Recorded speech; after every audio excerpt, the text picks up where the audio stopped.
Anonymous. Cyber attacks. A new kind of warfare. Hackers and activists. Security leaks. Computer hackers. Hackers. Hacktivists.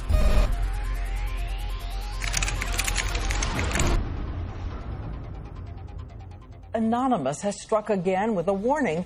This is just the beginning. Anonymous is a collective known for recent attacks on government and corporate websites. The internet is a powerful new medium where just a handful of people in small groups, just by shifting data around in the right directions, can make big changes and big damage. The more you said, the more frightening it was. The Pentagon is now singling out Anonymous as an example of the serious new cyber threats facing the country. The fundamental unit here is information warfare. We're gaining back the freedoms that the forefathers assured us through technology, and we can't allow these freedoms to be taken away. I will put my body on the altar of liberty again and again and again.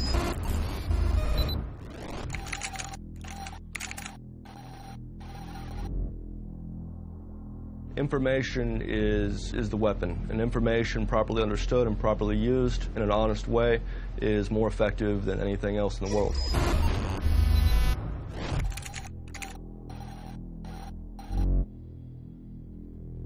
If you've got your eye on Boeing, yeah, please go for it. I'd like to see those fuckers go down. Download the code, modify the code just a bit, bombard the Pentagon. You're either with us or you're against us.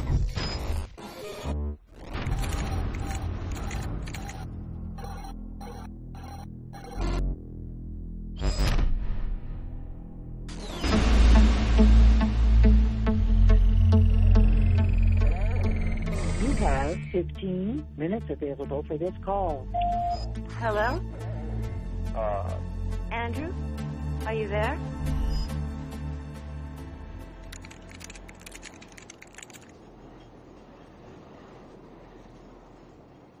It's not scary to be going to prison?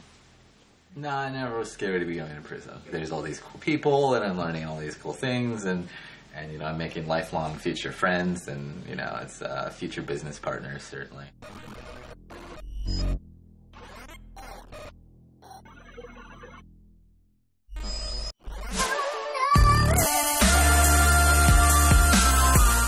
Embarrassing people. I enjoy it. It's viscerally fun. He's an instigator. The most lovable little pest on the internet. His ability to make other people so angry is the talent that he has. Almost 99% of the articles that come out for Weave, they all start with, he's a dick, he's an asshole. Little Weave is going to troll the fuck out of Apple and AT&T.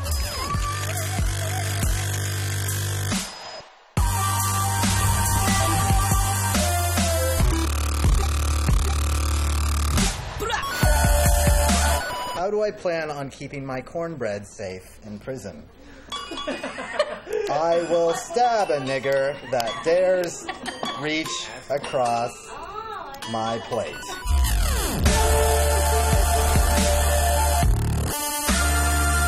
I am the Bruce Lee of Reg XP. I didn't get caught. I put my name on what I did. I'm not here to play nice with AT&T. I'm here to comment and criticize. There was a URL on an AT&T web server with a number at the end. And if you had add 1 to this number, like you could have typed it in the iPad web browser over and over again, you would see the next iPad 3G user email address.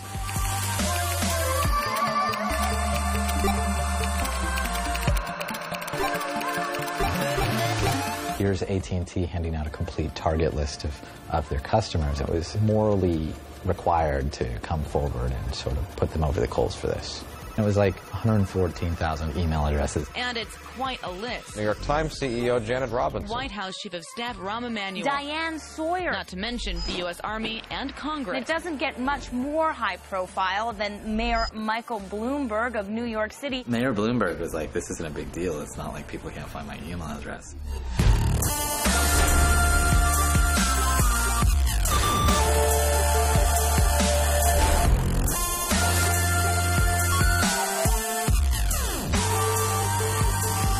I'm aggregating public data and using it to criticize people whose politics I dislike. The FBI is combing through people's emails, grossly violating their constitutional rights. I think I have moral superiority here.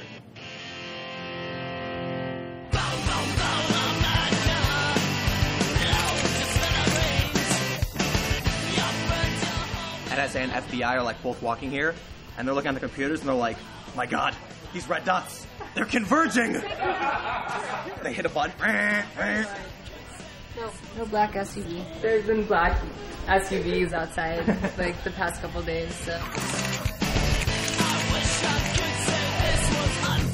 All the red dots are in the same room right now. There's gonna be even more later. Magic fucking genie. You're actually in power. You're in charge. The most drastic improvements that need to be made are in the education system. We need to give people the kind of classical Western education that they used to have. We need a curriculum that embraces, like Keats and Byron. It doesn't sound revolutionary. It's absolutely revolutionary. We have people in power that have explicitly engineered our education system to make people dumb, obedient, and uncreative. Getting them out of fucking power and remaking it so people can be free-thinking, well-educated, sensible, non-reactionary people. This is a revolutionary thing, and it's probably going to require a whole lot of bloodshed. Why has the FBI targeted you? They have, by their own admission, been surveilling me since I was 15 years old. That was in the search warrant they used to kick in my door in 2010. And why? They wanted me to inform on hackers on the internet. They've tried to get me to do that many times. There is a congruence between whistleblowing and hacktivism and hacktivists. The similarity is speaking truth to and of power, revealing the power structure, whether it's corporate, whether it's government, or both. I was a senior executive at the National Security Agency, and I served there for about 6.5 years. I blew the whistle on the secret surveillance program called Stellar Wind, which were the foundational surveillance programs that ultimately Edward Snowden, 12 years later, is now disclosing through reporters and journalists. The government went ahead and prosecuted me under the Espionage Act. I faced, it was a 10 felony count indictment. I faced 35 years in prison.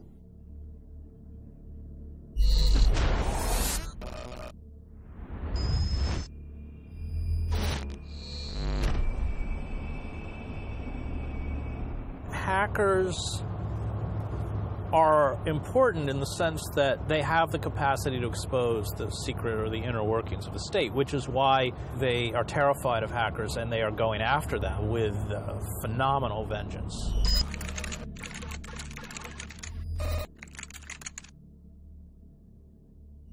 We are looking at increased transparency. Unprecedented transparency. They want to avoid scrutiny. So our response, our best weapon, is to bring scrutiny to them.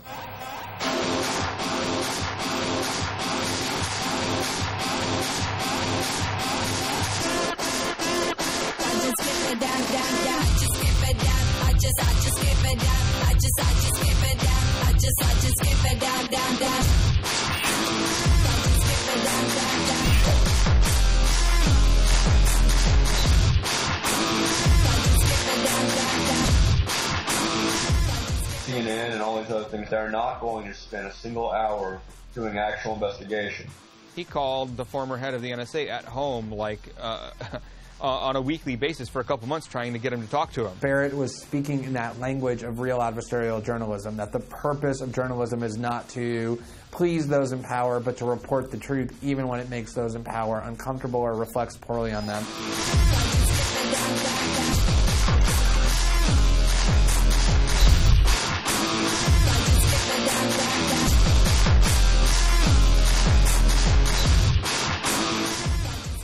Years old, a cocky college dropout, a self-described anarchist, Brown proclaims he is policing wrongdoing. He was brash, he was cocky, he was arrogant. He's fucking full of himself. He's awfully narcissistic.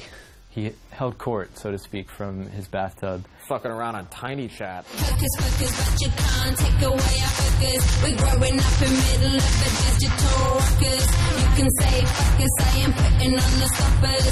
We could be hackers, I'm making it our Lakers. While we become workers, you become gophers. The modern day coppers beating on us for the papers. The take of NBC Brass was Barrett was not a very appealing character.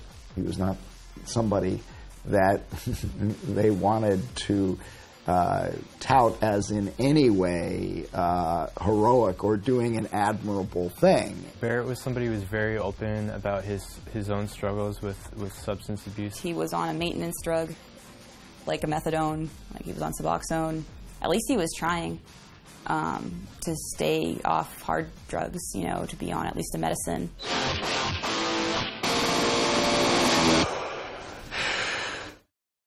Who are the members of Anonymous? Who are they?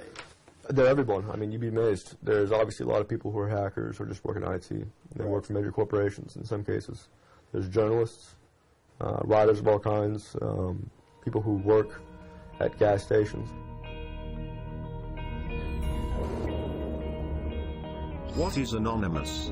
It's basically the power of an absolutely massive group of people coming together. Anonymous are your brothers and sisters, your sons and daughters, your parents and your friends. Anonymous is you. Somos anónimos. Somos legión. ونحن نتسامح مع جرائمكم. We were involved in Operation Tunisia, Operation Libya, Operation Algeria, and Operation Egypt. Anonymous cannot and will not stand idly while people are being denied their basic rights and human liberties. Understand that something is horribly wrong with this world.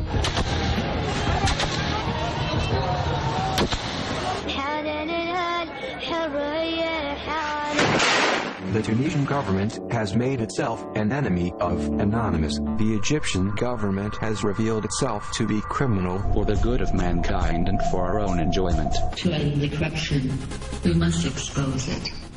If you are working for a corrupt company, leak the data.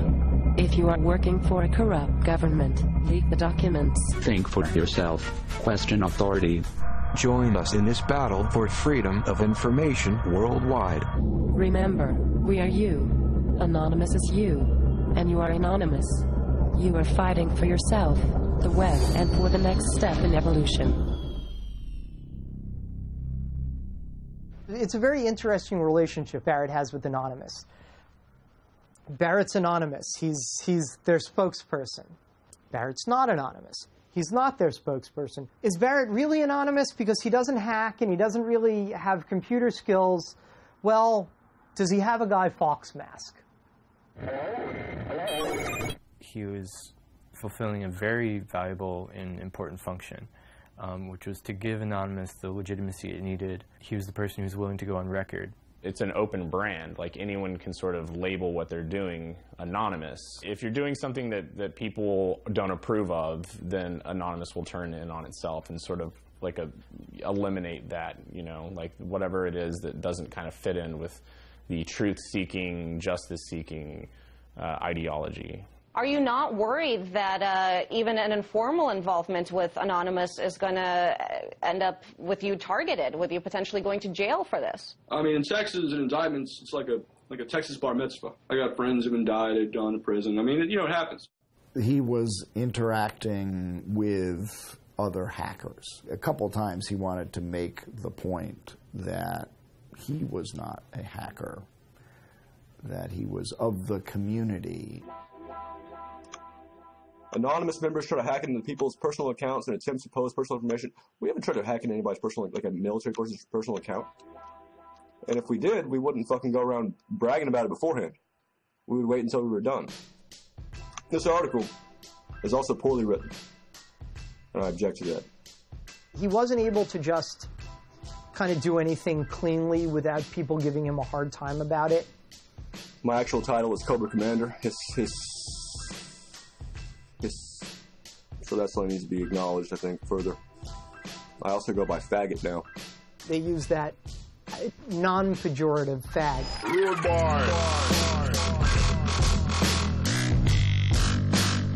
He's an ego fag and a moral fag and a leader fag and a, you know, just about everything but a fag is, you know, leave it to the internet to have to repeat themselves.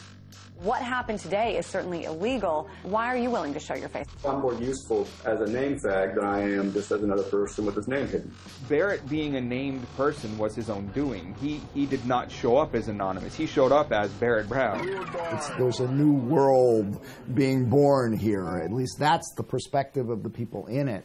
And I think Barrett really reflected that and gave voice to this emerging worldview. Whether it's valid or not is another question. We are anonymous. We do not forgive. And we do not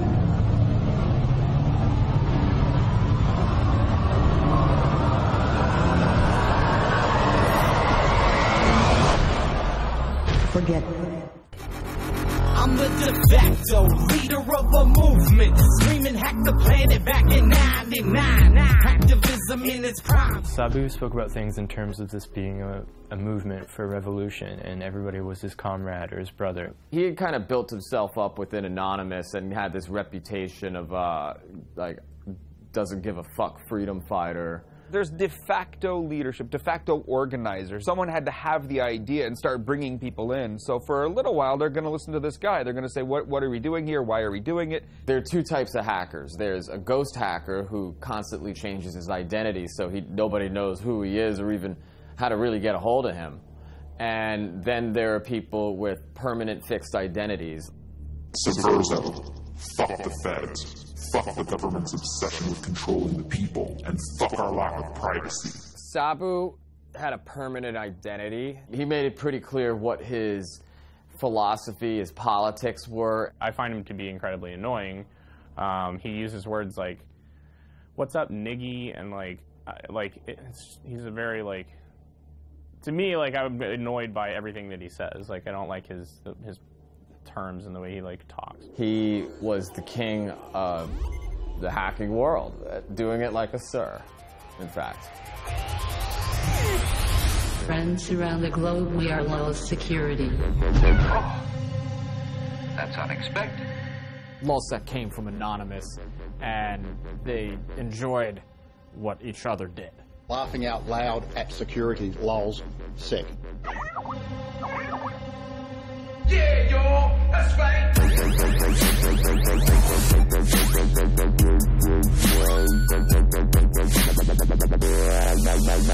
Greetings from Anonymous. For the past decade, the government has tried to take control of our internet ocean. The Lulz boat was just sailing the infinite seas of hacking excellence, hacking the shit out of everybody. Yeah, yo, that's right. We have Fox, X Factor, Sony Pictures, FBI affiliate, CIA, PBS, Senate, Bethesda, Sun, News of the World, Arizona Police Department, AOL, AT&T, NATO, US Navy, your mother. Who's next?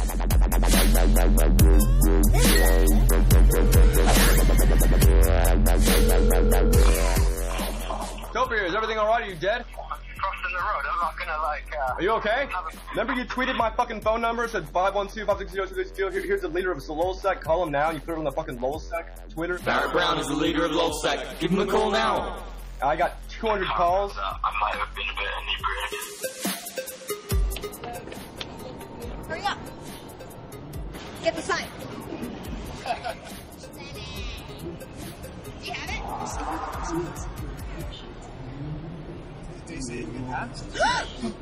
my god. Oh my god, you did it. Oh my god. Oh my, you did it, man. No, I'm watching it. I'm standing here watching it. You did it. It's working. It's totally working. I was working in a cubicle. I'd be like, oh, what are those LulzSec guys doing today? You know those God hates fags, morons that protest soldiers' funerals and stomp on American flags because they got a problem with gay people? God hates fags. What part of that don't you understand, girl? I don't fucking understand why God hates fags. Because he can. You can sometimes take over the websites themselves, put messages up as we did today with Westboro. That's unexpected. You check downloads.Westboro Baptist Church right now, you'll see a nice message from Anonymous. The hacks got bigger and bigger and bigger. Pull up the screen, and they're like, Tango down, CIA.gov for the lulz. Very well, sir. I'm like, oh shit. What a hacktivist can do and does do all the time is embarrass the power elite in a way that, boots on the ground can't. So you can go and sit in front of a building, You can circle the Pentagon. That doesn't really embarrass anyone. If you hack the website of the CIA, you've embarrassed the power structure of the nation state. You've embarrassed the Pentagon. You've embarrassed the United States of America. You've embarrassed it by puncturing the illusion of their power. You made us look bad. You taunted us. We don't take too kindly to that. You embarrassed me. So when someone comes along, like a hacker, and exposes the dark underbelly of this beast, that beast, it's not just tickling the beast, they're going to take some swipes at you. One of the most notorious hacking groups of all time has had its head chopped off. We turn to the government crackdown on a loose, large network of politically inspired hacktivists. A 19-year-old who goes by the nickname Topiary was arrested in Scotland's Shetland Islands. The FBI will pull in some 17, 20-year-old kid and threaten them with 100 years in prison just to get them to inform on people. There were at least 3 snitches involved in the takedown of Lulzsec. This was a domino effect. People were taken into custody that folded on their comrades.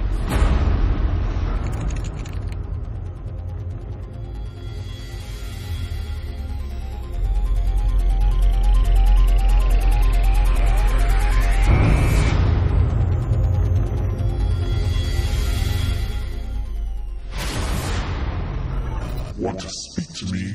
Want to join the fight? Go to Wall Street and protest. On September 17th, 2011, Sabu comes back on Twitter from his month-long absence, and he's like, "Rise up, my fellas." The next thing I know is 18 chat rooms are linked together, and everybody's working in this Occupy Wall Street chant, and holy shit, all right, so let's get to work. They took your money. They took your freedom. They tried to take your courage. Now we know we cannot be stopped. I grew up in a normal family. I'm from Arkansas. I'm a high school dropout. There's nothing particularly special about me. And there's nothing particularly special about any of us. But together we can form a movement. I am the 99%.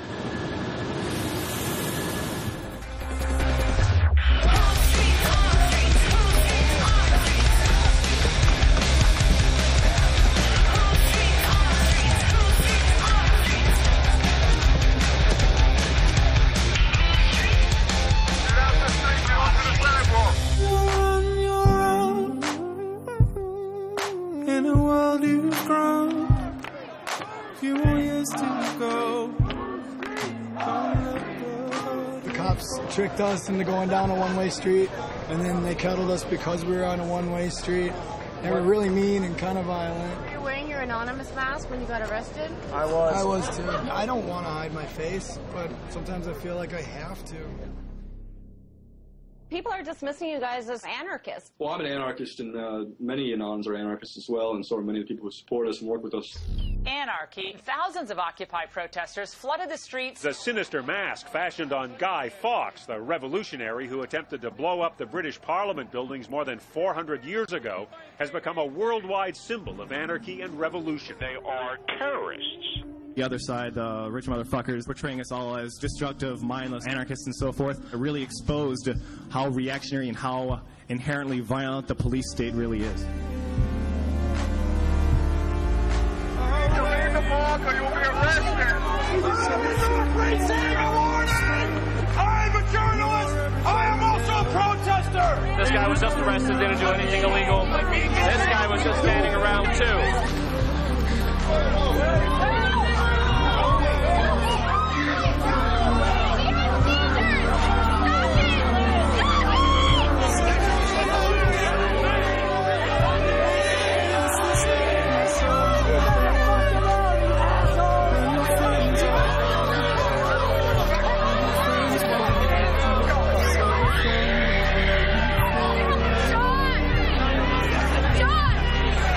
We can't keep this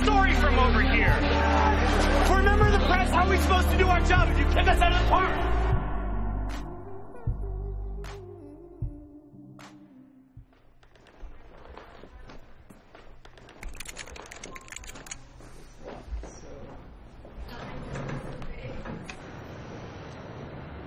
The Jews fooled the Germans because they got to Germany and they're very like serious, rigid people, and the Germans were like, oh, they're just like us, and so they got this great success in Germany, and then the Germans figured out, oh, they took over our banks and it's hyperinflated our currency. Fuck these people, right? And perhaps the punishment was disproportionate to the crime, but maybe the Jews were the criminal people in Germany, and they did have something coming to them, you know, just a little. Perhaps not the Holocaust. I totally don't blame you for walking away. It's a good thing you're a troll. You can always pull that kind of troll card. He's obviously a troll and by all accounts, an asshole, and highly offensive and of dubious moral fiber and dubious moral standing. He is an internet troll, and for the uninitiated, that's someone who just likes to mess with people for the sake of messing with people. Trolling is a rhetorical style that exposes somebody else's personality flaws by eliciting a reaction from them that shows the true nature of their character. He pinpoints your vulnerability, and he immediately starts to exploit it, but for a higher cause, to show that you're hypocritical, to show that you have misogyny, to show that you yourself are racist while you're yelling at him for being racist. Trolling is in the Socratic tradition of questioning everything and driving people nuts until they question their assumptions. And that's basically what a good troll will aspire to do. If I were to name parties that I think were great trolls, I'd say Giordano Bruno, Zeno of Elia, Jesus Christ, Joseph Smith, Brigham Young. I definitely named some parties who used a very combative style of rhetoric, but probably nobody alive. You meet Weave in person, and he's the nicest guy in the world. He'll hold the door open for you, he'll grab you a soda if you ask him, and if you meet him online, he'll spew a whole bunch of anti-Semitic crap, and he'll be really mean. I'd like to think of trolling as a way of expressing working class discontent. I recall recently that Gina Reinhart called the working class people of Australia lazy and without self-control. Trolling is the right of said people to respond by telling her to perhaps stop eating and get on a treadmill. You say that trolling is about creating something that expresses the true nature of the character. I wonder how what you said about Gina Reinhart exposes the true nature of the character if you're just talking about her weight. When she has inherited wealth from her father, a bunch of mines, and she runs around calling the people that pull the minerals out of the ground for her lazy and stupid, and it's disgusting. It's a level of decadence and gluttony that I think speaks not only through her weight, but her general demeanor. She's a loudmouth, obnoxious idiot. I'm not a bigot, except by the original definition of bigot, in that I air my opinion very loudly without the concern for others' fucking cries of help about, oh, he's saying something that we don't like to hear. That's actually the initial definition of bigot before it was associated with a racist, somebody who loudly airs their opinion. And it says something stark now, that bigot is a pejorative term. There's a quote from Voltaire. It says, to find out who rules you, find the people you may not criticize. Why do we all have to agree with each other? That's what freedom is about. It's I can call you a disgusting kike, and we can still live in a fucking safe society. He actually is trying to shove this down everyone's throat. Freedom of speech at all costs, as hardcore as I can make it. He's a crazy fucker, but you know, he's our crazy fucker, I think. What was it, the Gay Nigger Society? Oh crap, I can't say that on camera, can I? I should probably not put that on camera. The Gay Nigger Association of America has been around, I think, probably since 2000. It is a very old troll organization. I was elected president of it in 2010. Figured out what words to choose, so it's time to mention Jews. Shit, I've been G-lined. Oh shit, oh crap, it's another Weaver attack.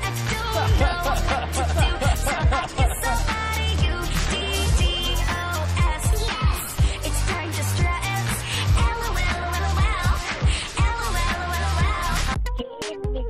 shortchanging of America stuff. The name is based on a Danish short film called Gay Niggers from Outer Space. The gay niggers come from the planet Anus, and they are much, much more intelligent than any other creature in the universe. When Hurricane Sandy swept through New York, they posted a bunch of pictures on Twitter of black people like looting and stuff from like Sandy Loot Crew is what they called it, the hashtag. A new president of the GSA. Good times about to come, and that's all I gotta say. Already places, oh, the look on their faces. Tons of media outlets picked it up.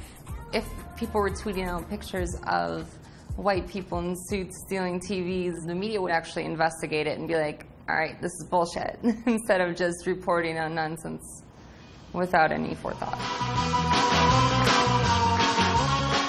Trolls in trouble. Computer hackers find themselves on the wrong side of the law after breaching AT&T security. I mean, I guess there's like a blurry line between like Goat Security, was it a troll or was it a hack? But I mean, the name Goat Security invokes that terrible image of that ruined my childhood.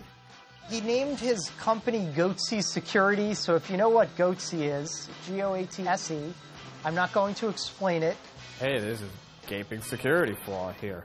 No, Mommy, make it stop!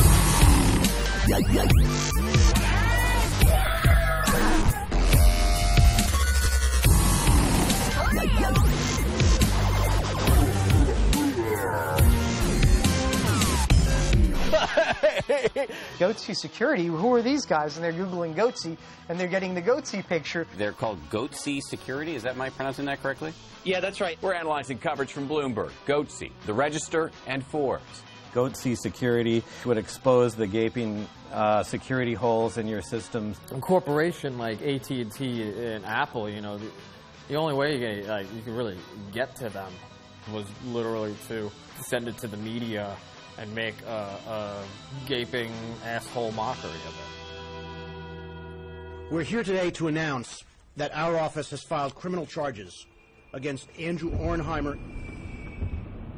I can't fucking pounce on it. I don't understand it. The picture that the press has painted of me is unfair, and I'd love to have a discussion, a fair discussion. Truth triumphs in the end. Would you say you did anything wrong? I don't believe I've done anything wrong, no. Well, what happens when a hacktivist comes along, some kid, right, like Weave comes along and like punctures the invincibility of the United States government or AT&T? You minimize the power of these institutions by doing that, right? That's why these kids have to be stopped.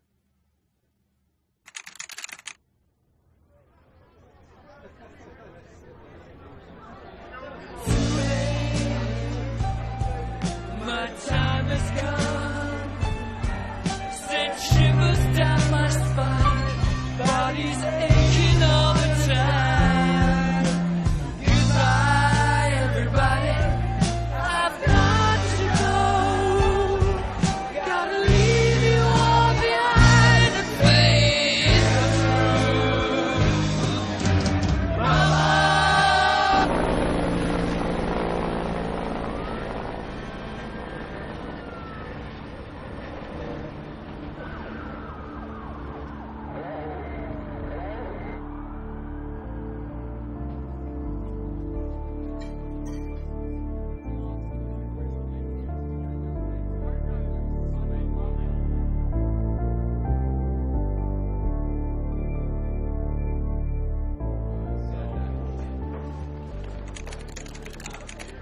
Come on, everybody.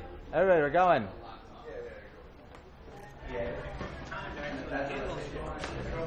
Can you whistle the Ode to Joy?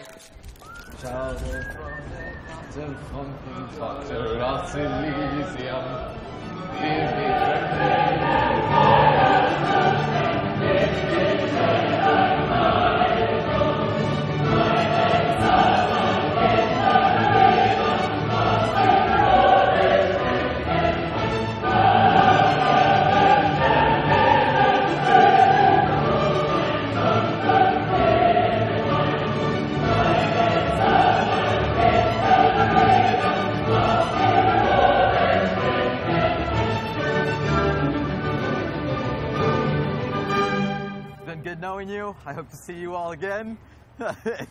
If not, write me shit and keep causing trouble. Cause as much trouble as you can in my stead. That was classic, of course. What's that scene with it?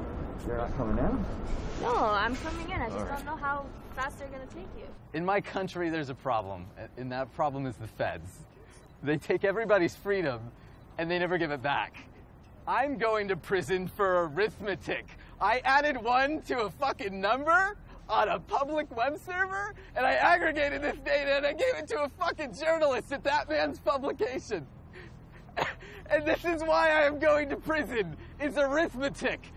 Fuck this country.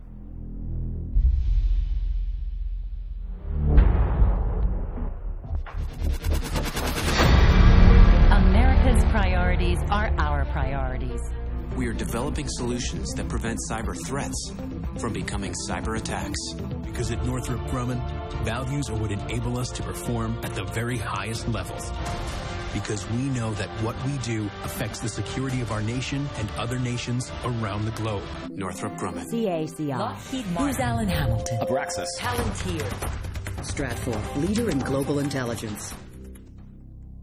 A lot of these companies recruit very much from the CIA and from the military intelligence and that kind of thing. That's very, very common for board members in particular to be either ex-generals, ex-CIA, ex-NSA in some cases. Even people who are paying close attention to it, like me, had never really focused on those players before until Barrett started doing the journalism that he was doing.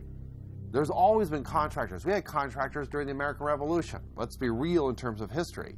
We've never had what were defined as inherently governmental functions, including the centerpiece functions of the intelligence system, the most secret being turned over for profit to corporations. If you have that kind of control because of the accesses you're granted and the government giving you the deep state intelligence, the deep state data, guess what? You get to serve the state. You get to justify its continuing existence. You're going to color the world with the mentality of the state, which is the world's a dangerous place. There's lots of threats out there. It's a target-rich environment. These are people that are in this to enrich themselves, right? They're people in the government and they're the people in this business. And they don't care that it's not helping anyone. These are not patriots. These are people that maybe have military backgrounds. They might think of themselves as patriots, but they are not patriots. So we can meet and surpass shareholders' expectations. Branch into adjacent markets and pursue billions of dollars in unconstrained growth opportunities. They're invested in the security theater. Hundreds of billions of dollars have been spent on national security. Ostensibly to protect us. I can actually say it's actually in the trillions. The total amount of money. I would argue it's the largest redistribution of wealth in the history of the United States. Wars are not meant to be won, they're meant to be continuous. And if you want to hold a continuous war, whether in real life or on the internet, then you need an enemy that can't be destroyed.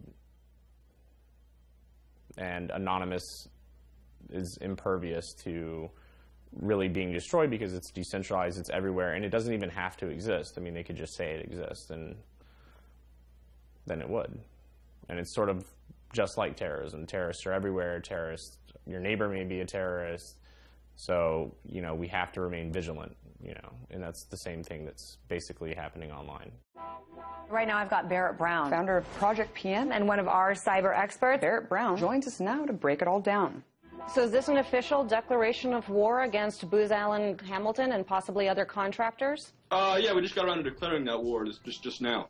I still collaborate with some anonymous participants within my own group, Project PM, acquiring more information and bringing attention to what's called the intelligence contracting industry.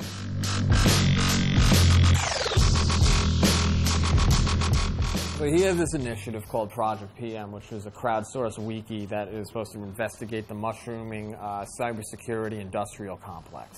It's a collaborative research project. You're tapping into the collective consciousness of the world, which is always an incredibly powerful thing to do. That is going to be the future model of journalism. The collusion in part with press, mainstream press, was we're just going to sort of look the other way. We're not going to actually use the powers we have available to us. He was building up this database of who is doing what with who, you know, what intelligence firms are working for what government entities, what outside ones are working together, what contracts have they landed that we don't like, you know, all that type of stuff they don't want the public to know about.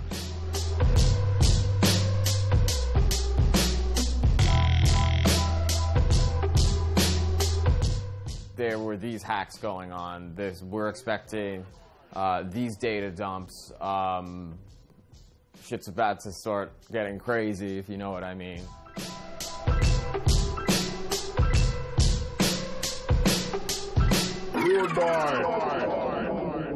Going through, you know, thousands of emails is kind of a huge undertaking. It's a lot of reading. Did you do that? Go through hundreds of emails? Can I say that? These people were contributing to what they believed was a journalistic project. They were contributing anonymously, they thought, to help the cause of journalism. Obviously, Barrett was onto something. Otherwise, there wouldn't have been this type of reaction. 41 months, 3 years, supervised release, 1 drug test within 15 days, computer monitoring, mental health evaluation, $73,000 restitution to U.S. Treasury to be given to AT&T. He reached for his phone, he reached for something, they fucking tackled him, handcuffed him, took him out for like 15 minutes. He came back, not just in like handcuffs, but like with the thing around his waist, like the big chain, laughing. Like, it's seriously like walking around the courtroom, just going like that. I gave him the thumbs up. You guys fucking see this?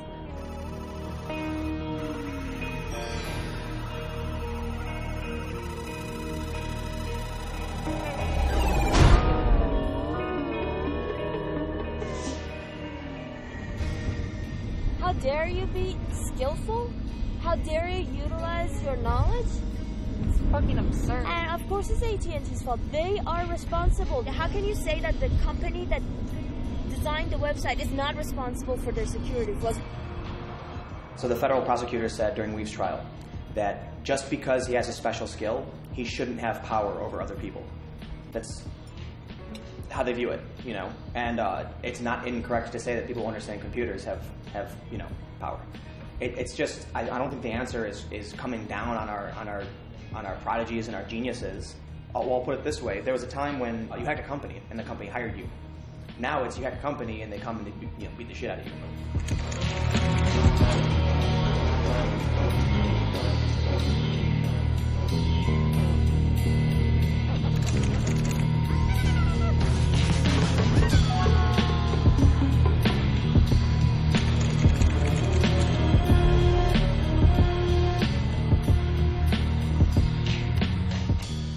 Hackers, hacktivists in prison by virtue of pointing out weaknesses in the very structures that we depend on as our common good. But we weaken the common good for what? We're turning on ourselves. And any time a country empire turns on itself and begins to find threats from within, well, that should tell you how far gone we are.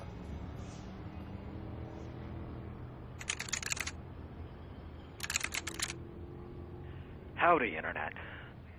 My internet blogging must have pissed somebody off. They have cut off my fucking TrueLinks access because, of course, we live in a country with a childishly authoritarian government that can't handle anybody saying anything mean about it on the internet.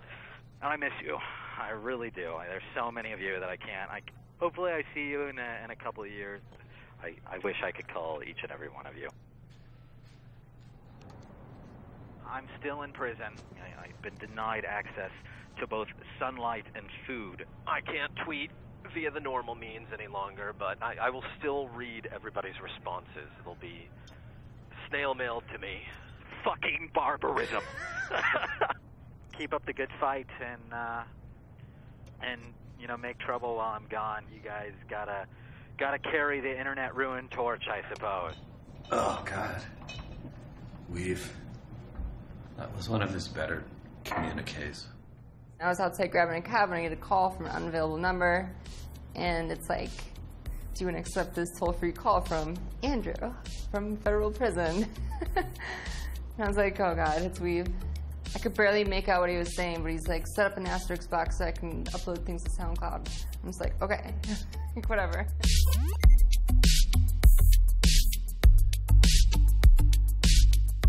He had email access for a month, and then they took it away because they figured out that he was sending messages to another person who was tweeting them out from his account.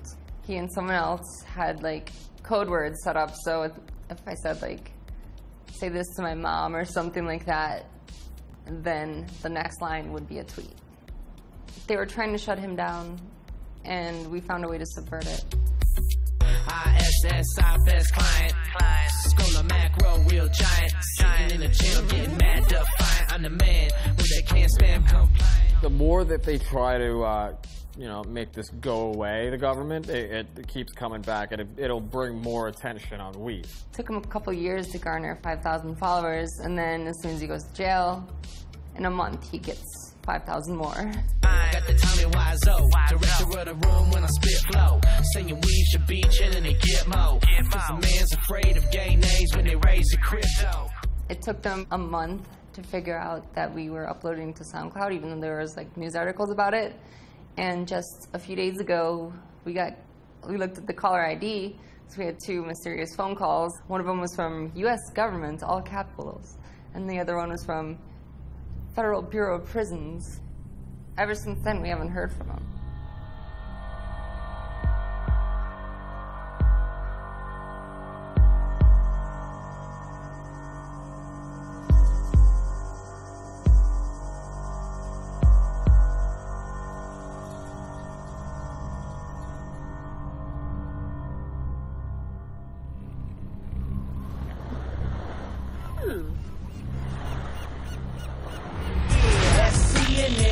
You want the interview, send the prison message to the nickname Sabu. I'm IRC, man, reconvening in the 99. Both that shit down, screaming. Down, Danny sick. Out of kind of the ashes of LulzSec, Sabu wants a new thing, a new group, a new cause going forward, and this becomes anti-SAC. With the visuals of machine guns, this was no longer a laughing matter, and they were not playing games anymore. He was training people to attack government websites and attack large corporations and businesses. Pound and he's sick. Pound it to the bleachers. Pound and he's sick. If you're sitting below deck in the Lulz, go salute, bitch, and show some respect. Pound and he's sick. Greetings, pirates, and welcome to another exciting Fuck FBI Friday release. For Fuck FBI Friday, we are releasing 1 gigabyte of private emails and documents. It was asking for trouble, and trouble came in a way that even like nobody could have even written this.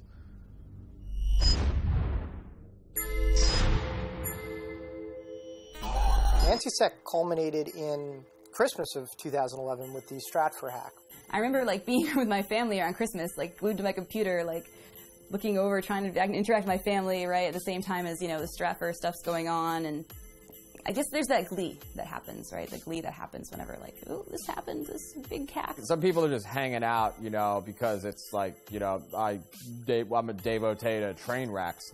And other people are, like, seeking out knowledge. Stratfor is a private intelligence contractor. They act as a outsourced private version of the CIA. The national security journalist Joshua Faust or Faust, maybe, he said that Stratfor is no different than a private investigator. But PIs don't have the sort of clientele that Stratfor had. Hunt Oil, National Oilwell Varco, Emerson Electric, Dell Computers, Northrop Grumman, Lockheed Martin, Department of Homeland Security, Defense Intelligence Agency, U.S. Marines, and they don't have the sort of informants that Stratfor has. Israeli Prime Minister Benjamin Netanyahu, Mexican diplomat Fernando de la Mora Salcedo, DEA pilot and sometimes supervisor William F. Dion, giving them information off of JWIC's top secret classified computer network. So that's not the PI that you would hire to see if your spouse is cheating on you. That's Stratfor.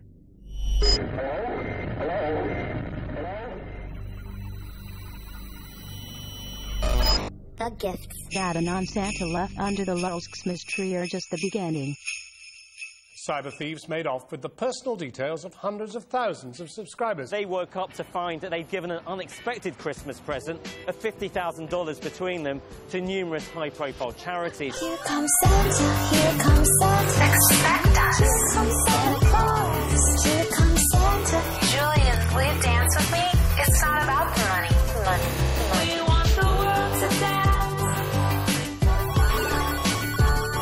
We want the world to dance. So first, dance with me. Dance with me. Before Christmas. Don't sit around waiting for Santa Claus. Fuck some shit up. To take an ex-FBI agent and use their credit card to make a donation to the Red Cross on Christmas Day, I get that it's criminal, but it's wonderful in its own way. The Stratfor hack, it's claimed, also contains email conversations between Stratfor employees and officials in government. Every week, a company or an agency, is this going to get worse? I think so. People broke into something and wow, criminals. Well, okay, even if you want to call them criminals, they're coming up with this information that looks a lot like criminal activity. The day that WikiLeaks published the global intelligence files, which is what it calls the Stratfor leak, The Atlantic wrote an article titled, "Stratfor is a joke and so is WikiLeaks for taking it seriously." And that was the very day of the leak, so surely they didn't read the 5 million emails that I've spent more than a year researching.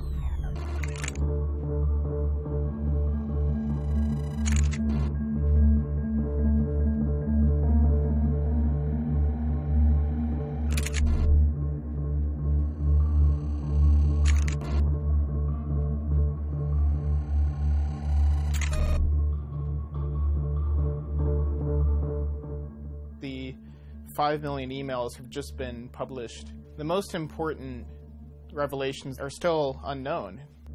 The information involved got to us because several young people sacrificed to get it to us. They went out and took it. It's me. It wasn't me. Send me some backup.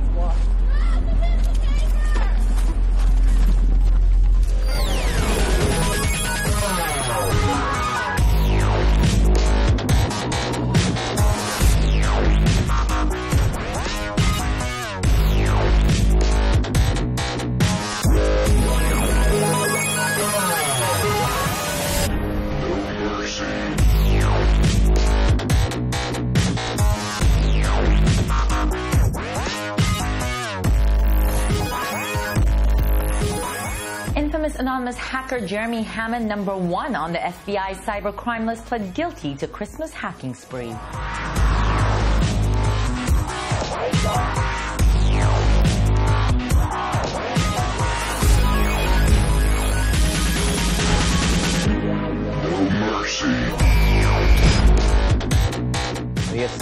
Jeremy Hammond. Jeremy Hammond. Jeremy Hammond qui fait face à lui. Known as the electronic Robin Hood. Jeremy Hammond. Computer hacker Jeremy Hammond has been sentenced to 10 years in prison.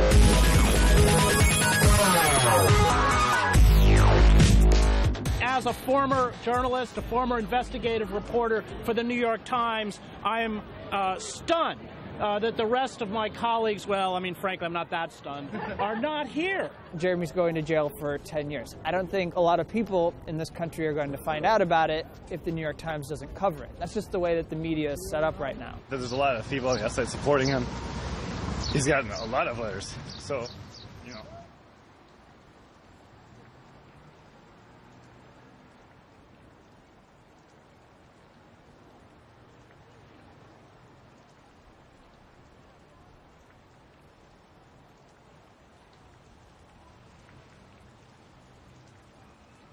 Hammond's actions are acts of civil disobedience. fundamentally. In hacking Stratfor, Jeremy Hammond achieved some degree of transparency. It opened our eyes to things that we needed to see. सच का साथ दिया है और उन्होंने सिर्फ उसी को सामने लेकर आए हैं जो सच था. 25 years after Bhopal, after a gas tank released toxic gas into the cities surrounding the factory, they were monitoring dissent and demonstrations against Dow Chemical.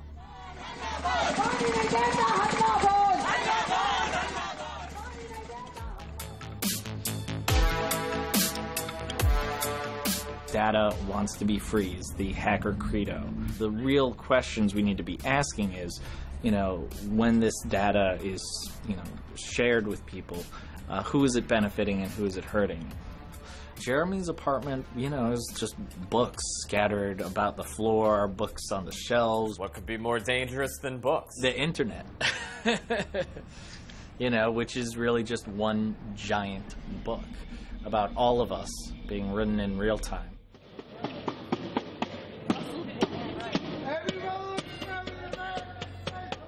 To the extent that Jeremy Hammond is responsible for those 5 million emails, he did something entirely necessary.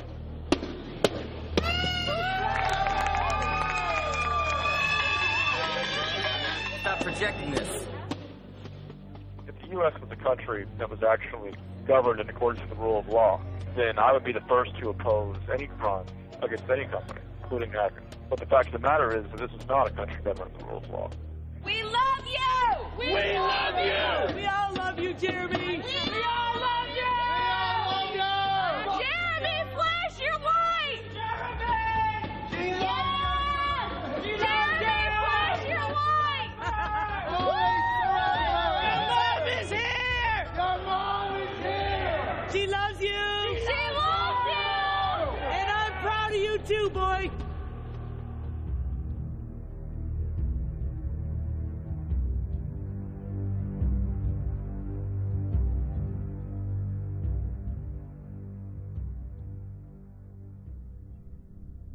My name is Barrett Brown, and I've been waiting for this day for about 6 months.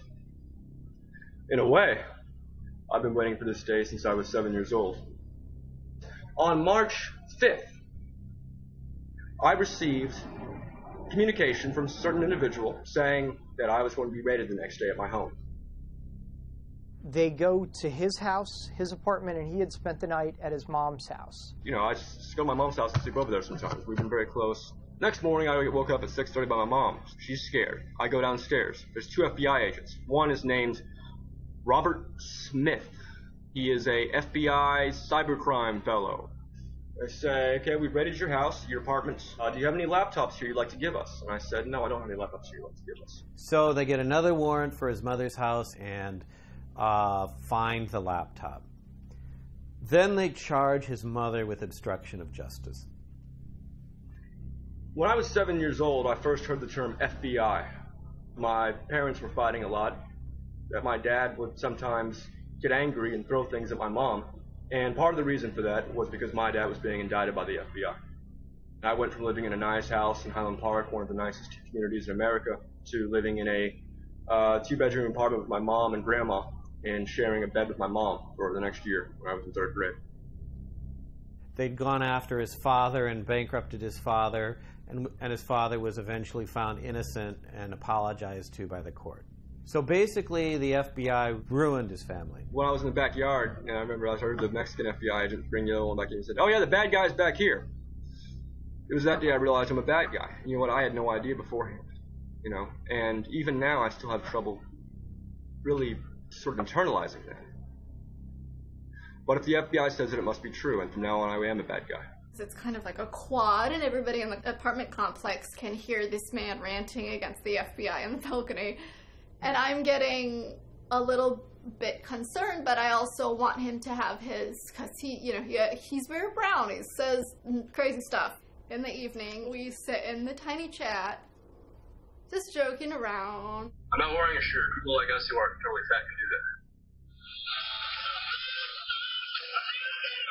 Oh, there she is. Hi, insert back there.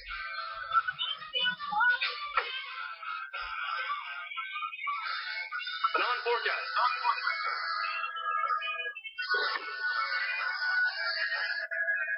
Hey, can you tell me if you're a gift or not?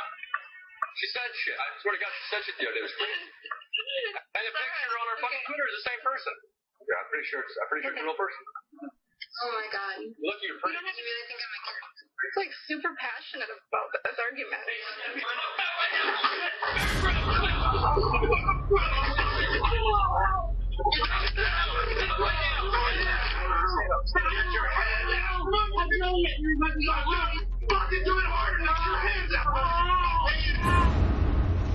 Oh, is Barrett getting fucking raided by the FBI? Holy shit!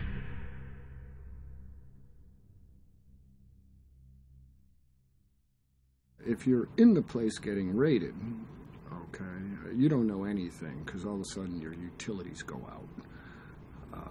And the utilities go out because the concern that the concussion grenades might start a fire. So they don't want the gas or electricity running, okay? And none of the stuff you see on television where, you know, they go at the door with the battering ram. No, that door comes down in one blow. Okay, and you're down on the floor, okay, with one of these macho jerks pointing an assault rifle at your head, swearing at you and telling you to freeze or he's going to blow your fucking brains out. The second agent came around in his camo with his gun, and he looked at me as if he didn't know there would be a girl there. Barrett's mother came over. She sees Barrett Brown V, and then the ampersand over and over and over again on Twitter. Barrett Brown banned is a way that people communicate that somebody has been arrested. He's talking shit. There's no crime against talking shit. But maybe there is now. Robert Smith's life is over. So when I say his life is over, I don't say I'm gonna go kill him. But I'm gonna ruin his life and look into his fucking kids. How you like them apples? What kind of threat ends with "How do you like them apples"? It's like from like 1840 or something like that. If it was just threatening the agent and that's all he was being charged with, I wouldn't even care about this case. Let him and Special Agent Robert Smith go out back and duke it out, or let Special Agent Smith beat him up, or whatever he has to do. The second indictment comes, and then it's like a fucking kick in the gut.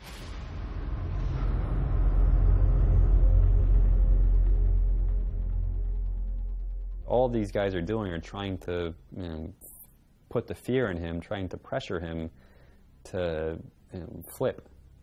Barrett's such a stubborn asshole that he's never going to flip. Their claim is that he took a link, copied it. It's journalistically important to get the client list.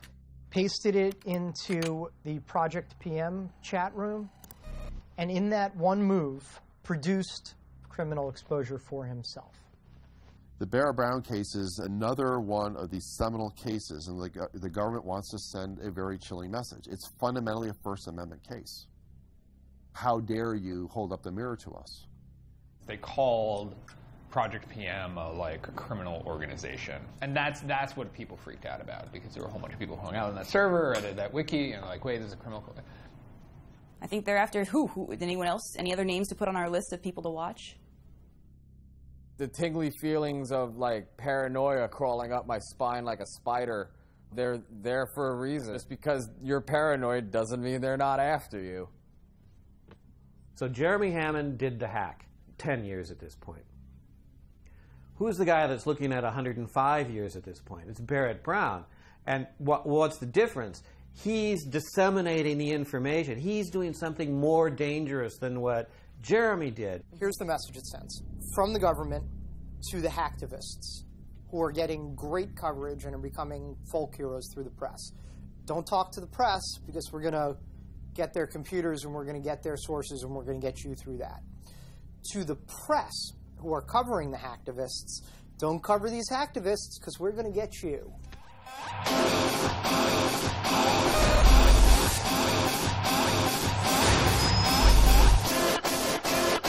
Just skip it down, down, down. Just skip it down, down, down.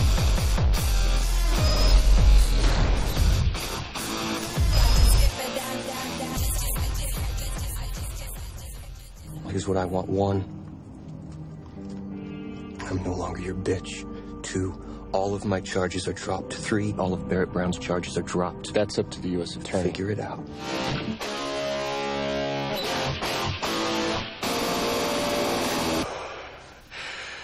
Hector Xavier Monsegur was responsible for the arrest of Jeremy Hammond and other anonymous and LawSec members. Sources say he began cooperating with the FBI. I'm the de facto leader of a movement, screaming hack the planet back in 99. Hacktivism in its prime, global hell had the dot mill.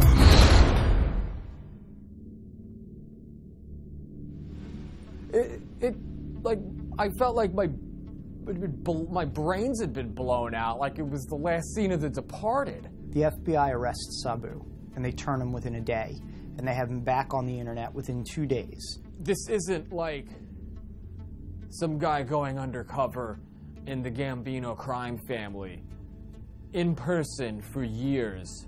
None of us had ever met him before.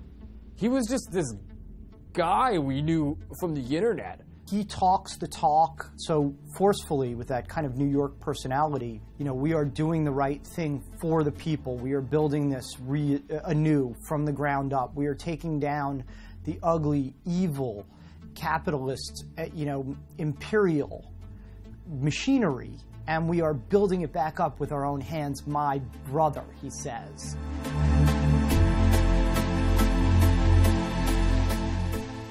Looking at Sabu's interactions with reporters during the time that he was an FBI informant. Sabu could have easily just told the reporter, like, no, I don't want to talk to you, go away. But that's not what he did. He engaged in like an hour-and-a-half long conversation and then screen capped it and handed that information over to the FBI. That's not a free press. The government has journalists under surveillance. Do you think the government's targeting you? I hope not. I hope I'm not. Shit. Everybody's paranoia is just through the fucking roof.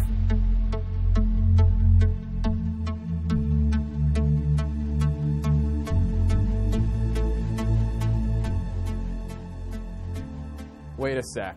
If he was working for the FBI from that moment in June to this moment now, they didn't delete his timeline. They didn't try to hide any of that stuff.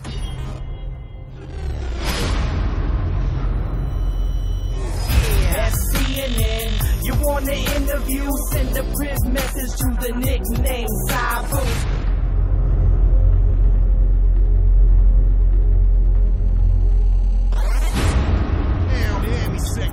Pounding through your speakers.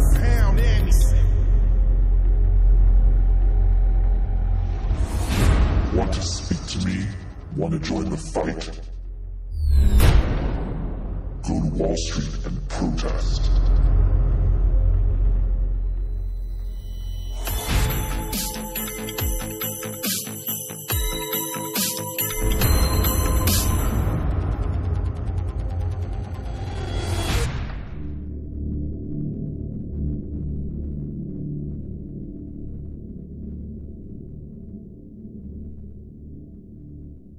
Sabu and Jeremy were partners in crime. They were the digital Bonnie and Clyde, if you will. Except one of them is working for the FBI the whole time. The FBI is operating in sort of a new theater, which is online. The government likes to use these hyperbolic terms referring to cyber warfare, cyber weapons.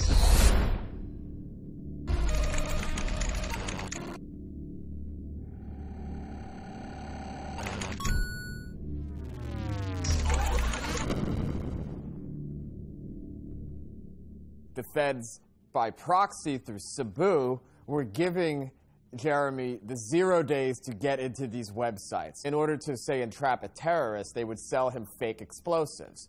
But instead of giving him fake explosives, the 0 days are real. In the hacker world, you either get in or you don't get in. There's no fake hack. They didn't it wouldn't be a crime if it was a fake hack.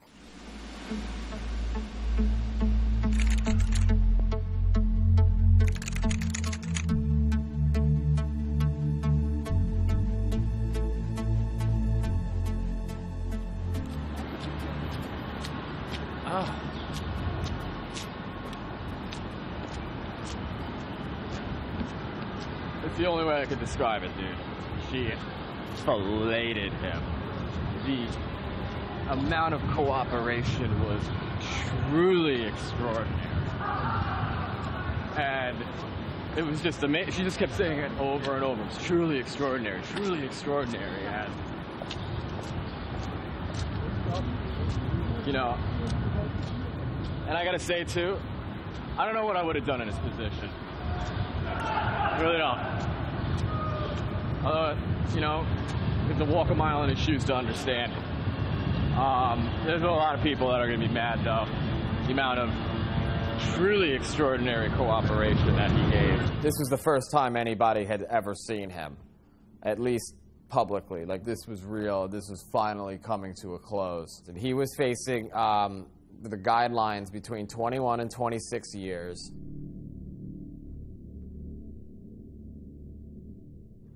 He walked out of the Manhattan court complex a free man. Yeah. He immediately cooperated with the FBI when they arrested him, and the judge said that that was probably the most significant aspect of the case, was that Sabu flipped so quickly, which enabled the FBI to sort of become a part of Anonymous over a 9-month period. They were apparently sitting at the computer with him at times. He had a camera in his apartment or house that was videotaping him every day. He was debriefed regularly by the FBI. Judge Preska said, and I quote, "I salute you." The prosecution and the defense and sort of built him up to be this sort of conservative folk hero, like the model FBI informant, the person who every informant should live up to be, to the point where it made it impossible for them to give him jail time. You can't. It would have been bad for the informant program for him to have worked that long, to work 3 years and then be sentenced to prison. Sabu pretty much neutralized Anonymous. Yeah. Completely. Yeah. Neutralized Anonymous.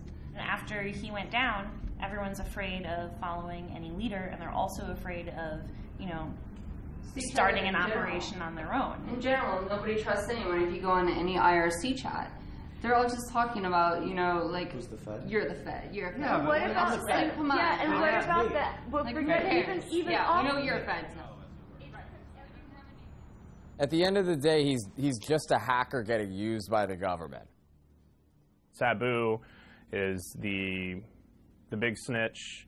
Like, the 9th circle of hell is reserved for Sabu. Him and Cain and like Judas will be there with Satan. Lean back, bitch, we be sending an injection. Magic quotes off, join table in a section. Put it up on pace, then it won't get erased. Then 20 million hits till you down like some cavemen.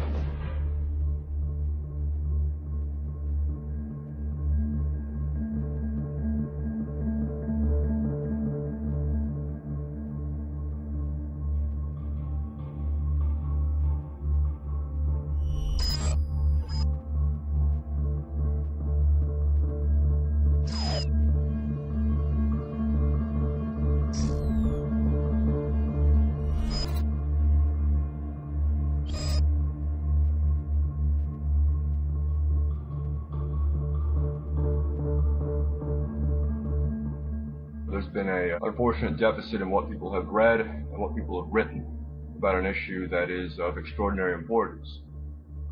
Trapwire.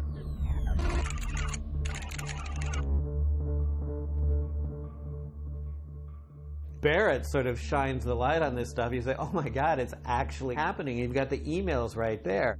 He stumbles across this. Stumbles across it, starts talking about it. Trapwire manages to take lots and lots of data from the closed-circuit cameras that are found in large urban areas and makes the information more actionable and functional.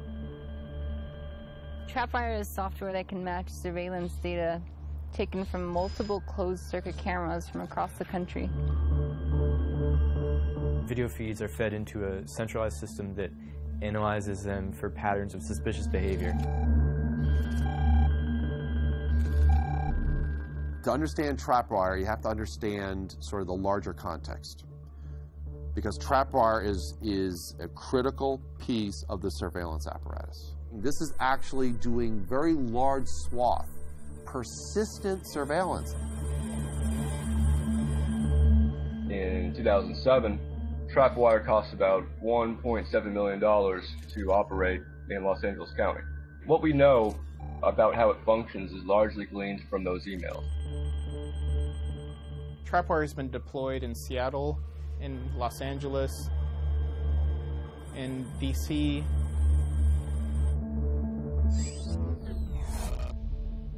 According to a Stratford email, there's like 500 cameras in this New York City subway system equipped with trapwire. The New York Times said that trapwire was only used on 15 cameras in the entire country and that the DHS wrote it off as a failure.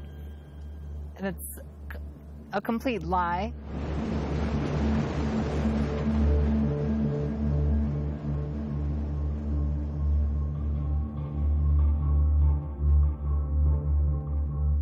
We had gone to 30th Street Station to troll trapwire. And so what troll trapwire was for us was essentially acting out these things that the security researcher, Justin, and other people had said this might work to trigger trapwire's alarms. Sitting there holding my laptop and looking around, like a little bit. Tweeting, we did video. And they were being ridiculous about the whole thing. Obvious, yeah. Completely obvious. We ate with a senior official in the Philadelphia Police Department. During this, Homeland Security unit for Philadelphia Police had come to him and said, Dustin Slaughter and Kenneth Lipp are at 30th Street Station, and they're worried that they're going to smash cameras, that we have something terrorist in mind. It blew our minds when we found out. They thought they were monitoring this. They actually were paying attention and freaked out about They're it. doing what everyone's worried about. Right. Like, Yeah. it's not Anarchists are running all over the place and smashing, burning, looting.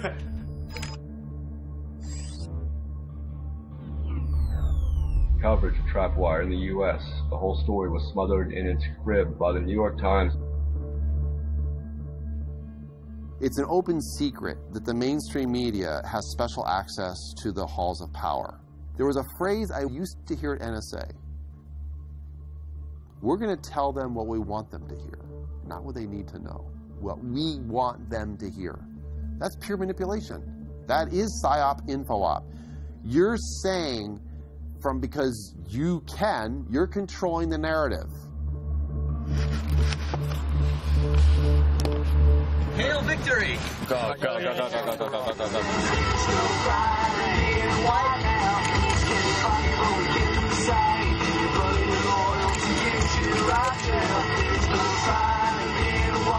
Lost 17 pounds in the shoe. Yeah, dude. I was in a hunger strike cell, and they were taking my blood to make sure that, like, I wasn't starving to death, you know? I was on hunger strike because they refused to give me my books, and my magazines, and my newspapers, and my mail.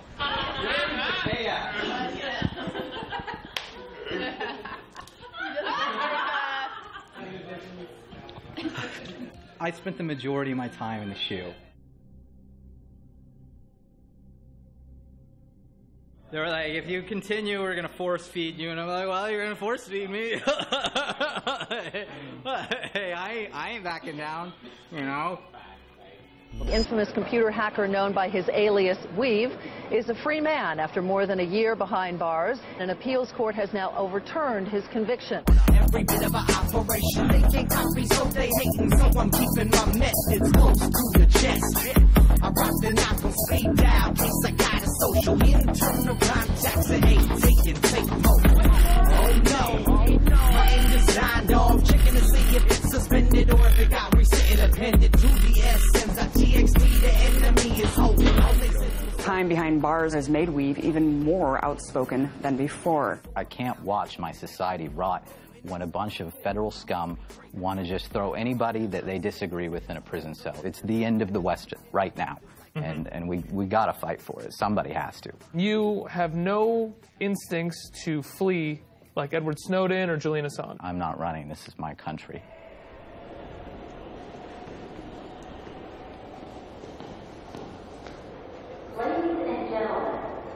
So this case is at every step of the way, from the The initial criminal complaint to my time in prison has always been about my speech, and they've wanted to silence me.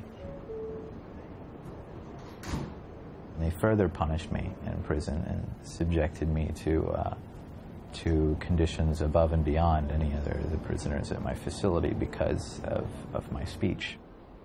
They wanted me to disappear from public view and memory. It was inside the shoe, like inside the shoe.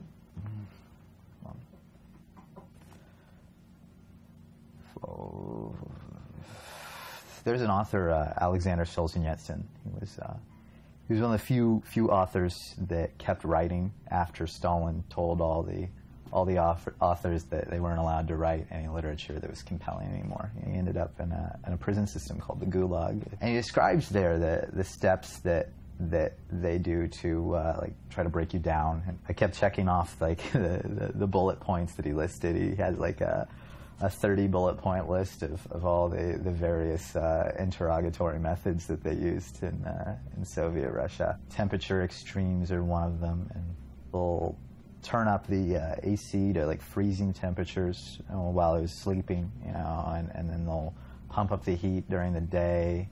So, and like they come and I couldn't sleep because they would bang on the door every once in a while, and they'll shine the flashlight in your eyes, and keep waking you up at night. They'll put you on a bunk and you can't even sit up, and there's a light like right next to your head, and it's pretty terrible, no doubt about it. It's pretty terrible.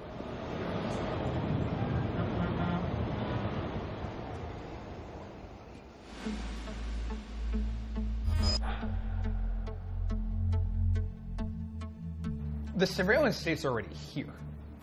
It's already here. We're constantly on camera. Like this, like we can't put that back in the box. Like we can fret about it and say, oh gosh, we need more controls. A lot like that infrastructure is there and it's not going away. They can watch us through our webcams. They can listen through our phones. There's no privacy left, virtually. We are the most watched, surveilled, monitored, eavesdropped population in the history of the human race. If you have nothing to hide as justification for violating your rights, then you have nothing to worry about. You know where that phrase came from? Goebbels from the Nazi era. Nothing to hide? That means there is no privacy. I left Iran to come here, and now I can't have security or privacy? All we want is just fucking live our lives. Half of us wouldn't even give a shit if we could all be left alone. It's my right by birth to have privacy. They want to own you. That's a power relationship, superior, inferior. If I know every single thing about you, about what you think, how you reason, what your fears are, what you're planning, what you're doing, and you know nothing about me because I'm shielding my behavior behind a wall of secrecy, I have incredible power over you. The power imbalance between us is immense because I can now manipulate you, I can threaten you, I can alter your behavior in all sorts of ways, I can anticipate your behavior, I can prevent you from doing things that you're planning, I can prepare in defense of what you're doing, I can always stay many steps ahead of you. This mentality, this pathological, you have to understand the mindset, you have to understand the psychology behind those who want to know everything. That means anything hidden, anything private, anything sovereign is a direct threat to the surveillance state. The capacity of this agency to spy on people and to know everything that they do is so extreme and awesome. At any moment, pure totalitarianism could be imposed, and the American people would have no place to hide. Security and surveillance state is put into place in order to keep a population captive, and they now have all the mechanisms to do it. Absolute iron control over a restive population, so should the population become restive. The United States unchained itself fully from the Constitution. People still don't fully appreciate it. Talk about mass surveillance, all those stuff. No, they've unchained.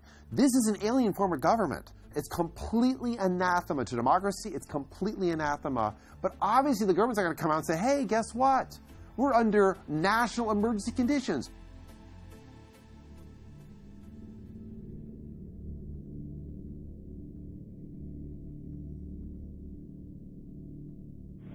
time they come after someone like myself and the wealth they have, it damages them. To the extent that these things happen and they get publicized, the population is antagonized. Now, I didn't get into this to stay out of prison. I'm still trying to figure out, how I can be most effective from here.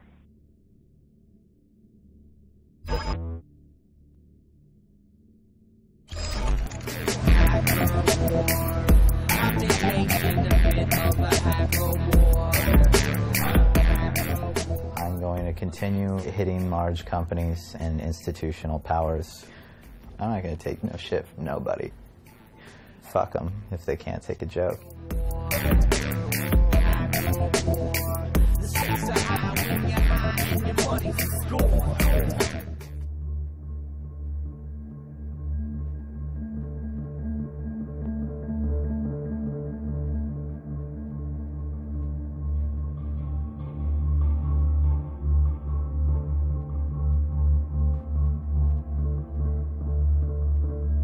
I was not going to sit still and remain silent, because if I had remained silent, I myself would have been complicit in the conduct of a crime against the sovereignty of who we are as people.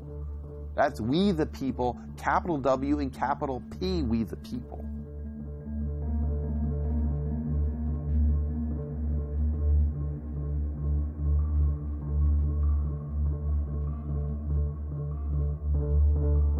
You can just sign off. Right. Like, you don't have to be a victim of trolling. Like, Right. you can just turn off the internet. System, every outlet, every avenue of avarice. Some mavericks of information face up with the candidates, and cameras are there to document the struggle live in person. Take a peek behind the curtain. Situations worse than anything the casuals and NPCs could dream of. Trust this team of brilliant bastards go on tearing the whole scene up. Journalists and media don't buy what they are feeding you, depleting you of truth because Sabu got off. Judge Preska and the attorneys and the defenders got on their knees and filleted him. That's like a lot more sex than I remember going on in the courtroom. Don't limit your activism to just the mere world of computers. Take it to the streets. We need more foot soldiers in the streets to fuck up shit. deep into the void. Hacker wars. We're engaged in a bit random hacker war. Dallas, Texas native Mr. Brown joins other infamous Texans who fought the government, such as Branch Davidians at Waco, Texas. Fucking really? Really? The Branch Davidians? Really? Fuck you. Stakes are high and it's a crime just to play on the core. We're engaged in a bit random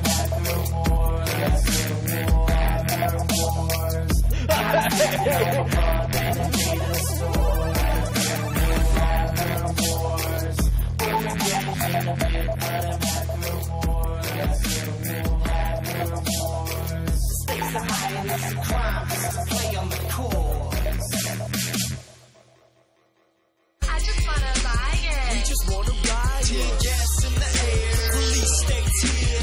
Nah, don't be scared. Say it. I just wanna riot. We need to act for change. On every single front of oppression, this war we have to rage. Or at least I'm gonna live the day, no second of my casket lays now. 6 feet and everyone is gonna dig in a half to wait. Hand when I do pass, that's more fuel to the vibe they can't contain. Cause chances are that I'll get locked or they'll assassinate me. But that's why we are here to fucking clash and rage against the machine that plans to take our grand slaves in the stand of ways. And if we do not make a fucking stand today, there will be no tomorrow. So don't act today, cause the whole globe could easily be a massive rave. And somehow we need to activate the other captive space to go and agitate to get them mad and say it's about time we go and crack the safe. And you can call me crazy, well I am insane, but you should blame a combo mix of that's the rain and the aspartame and the fashion page. But I'm playing to shine and you can hear the best and rage. Join the shit and realize I just wanna riot. I just wanna riot. we just wanna ride. Tear gas in the air. The police states here. Nah, I'm killing my buzz with all this politics. Yo, how the fucking Philippo retain his faith in the system that's euphemistic when the slave camps are labeled as prisons, and when the information that's given is tainted and twisted by the heartless that try to target educated decisions like marksmen. So we're raising arms, fists, and picking signs to match and fight for human rights. We carry lanterns with a mic attached. Focus groups began with advertising, then it got involved within the dollars spent on politics. Is that surprising? Your campaign is a fucking commercial, I'm not fooled. You've got strings attached to your back and that's not cool.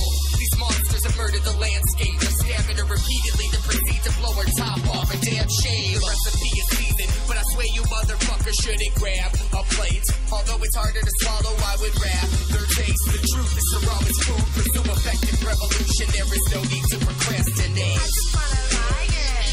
I just wanna ride it. We just wanna ride it. Gas in the air. Police states here. Nah, don't be scared, say it.